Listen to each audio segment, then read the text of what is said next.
Hi, my name is Annika Wilkinson and I'm going to teach you how to make rendang curry today. Okay, so we're going to start by just heating some oil up in this pan. So I'm actually just using sunflower oil because it doesn't actually give, it actually gives no flavour to the actual dish, you see. You don't want anything like extra virgin olive oil because obviously you need things like that. That's really, really important for salads and really good for dressings. I am going to use a tiny little bit of toasted sesame oil just to give a little bit of extra flavour. Now what I'm going to do, I've got 2 tablespoons here of red curry paste.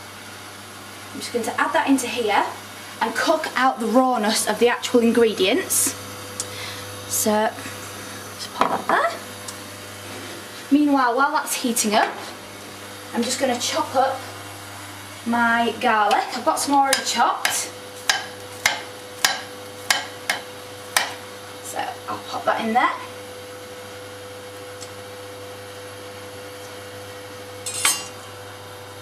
Right, okay, so we need to move this about in the pan.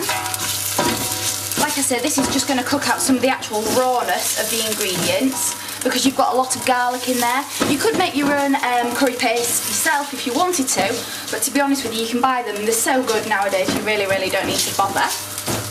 So can you see that the oil is actually turning a red colour because the red curry paste is actually releasing some of its natural oil in the ingredients already in it. So we'll just move that about like that.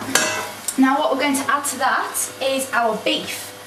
Now obviously I've actually been to Malaysia and they actually do use beef in the rendang curry, and this is what I've got here is actually stewing beef, and it's braised very, very slowly. It breaks apart and it gives a really, really delicious flavour to it. So I just need to whack that all in there like that. Toss it about in the pan. Get it well coated. This is pretty much like a warm top dish. Not much messing, very, very simple to do. Anybody can do it. Now I've got here is some chopped up red onion and my garlic that I've sorted out before.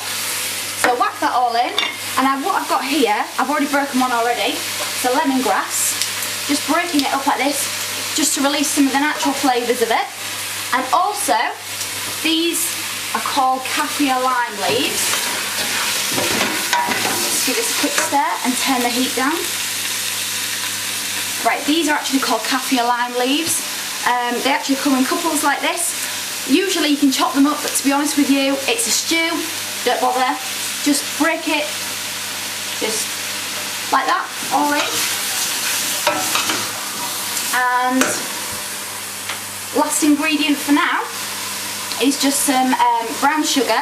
Now usually I would use palm sugar, but it's quite difficult to get. You can get them in any Chinese specialist stores at all, but I would say brown sugar is a great substitute. So whack that in there, that's 2 tablespoons. Give this all a nice stir. And here I've just got 2 tins of coconut milk. Now usually if you're slimming, obviously you can use low fat coconut milk, but for this, because the beef is so fatty anyway, I just use full fat really. So just stir this all in, mix this all in nicely. I know that the ingredients are quite raw at the moment, but they will cook out and they will braise very, very slowly and very, very gently in the oven. So obviously the last thing I just need to do, I have chopped some bird's eye chilies here. Now this is what they look like. Now these are really, really, really powerful, so you don't want to be using too much of that. So I've just got 2. Now because this is actually going to cook for 2.5 to 3 hours, it is going to mellow very, very, very slowly. If you were to put them in at the end, it would ruin the entire dish. Now this is quite, although there's a lot of spice going on, it's quite a mild dish, believe it or not. So we just stir that all together. Last ingredient, because you need a little bit of salt in there to give it a little bit of savouriness to the dish. I've got some Thai fish sauce here.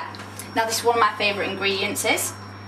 I would just put, just for now, 2 tablespoons. You can always change the seasoning towards the end. Obviously that's what it's all about at the end of the day. You need to just let it braise and let it cook, and the actual flavour of the beef is the main part of the dish anyway. So, right, we're all done with that. All we need to do now is grab our lid, hook it on, and we just stick it into an oven. Now, to be honest with you, usually I'd say moderately heated, but if you just whack it in a high oven, it's not going to matter at all. The coconut milk makes the beef very, very tender anyway, so if you just pop it into the oven, like I'm going to do like this. And I would say check it every half an hour just to see how it's getting on. As soon as the beef starts to break apart and become very, very tender, then it will be absolutely superb. And I'll show you how to finish it off later. Right, okay, the beef has actually had 2 hours now. I said that it would be in for about 2.5 hours. So all I've actually done is I've taken some coconut, some desiccated coconut, and I've put it in a dry pan in order to get it a little bit toasted. It just brings out the flavours of the coconut a little bit more.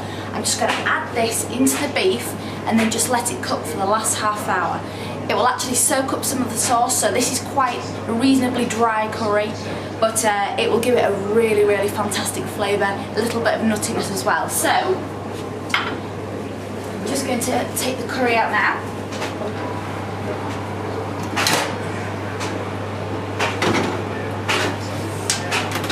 Right, so the curry has actually had 2 hours. So all I'm going to do is take my coconut, just shake it in, just stir this in well. Now you can see it's actually already starting to thicken. The beef is getting nice and tender.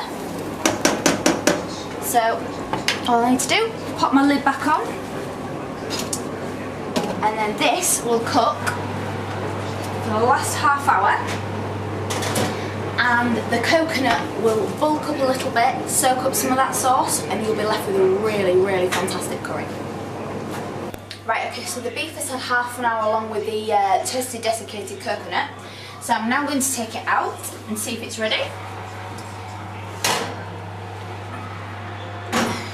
Right. Yeah, that looks about ready. So as you can see now, the coconut milk has turned a really, really deep brown colour, and it's reduced quite a lot as well, and the beef is also going to be meltingly tender. So I think that's absolutely perfectly cooked. The only thing I need to add in the last minute is some lime. So just squeeze that in like that. You just want a little bit of acidity in it, because it just cuts through the actual fat of the beef. A little bit more. I'll probably use a full lime in there.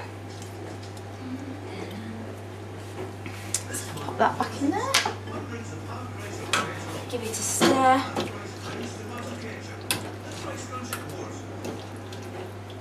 And that is your rendang curry. The only thing I'm going to do, obviously to present it, I've got some rice here.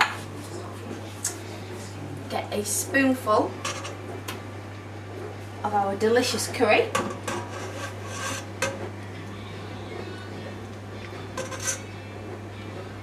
Place that on top like that. And I'm just going to finish it with a little bit of coriander.